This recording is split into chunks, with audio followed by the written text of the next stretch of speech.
Hey, I'm Robert Collins with CalWest HMS. I'm one of the brokers here at our firm.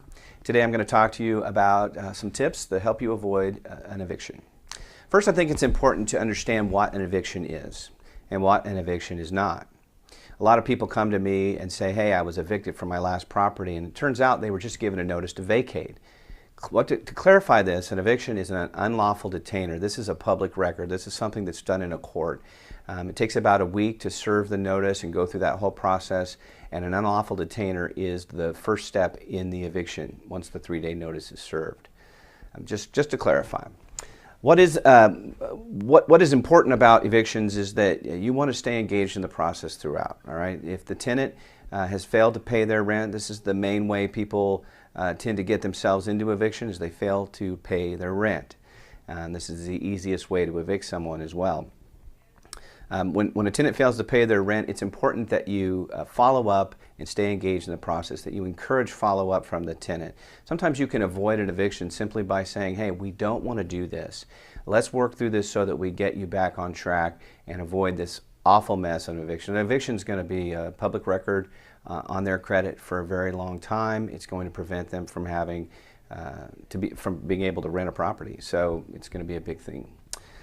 Another thing we need to make sure we do is offer incentives. If the tenant's failing to comply, if they've lost a job or they're struggling, maybe offering an incentive to help them get out of the property without having to go through the eviction process, maybe offering them money or offering to give their deposit back. That's a way we can try to encourage the tenant to get out without having to go through the whole process of eviction.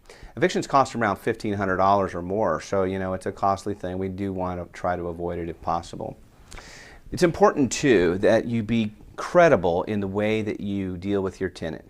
If you have a reputation with your tenant of waffling on promises or commitments that you've made, it's going to make the tenant feel like they can get away with more.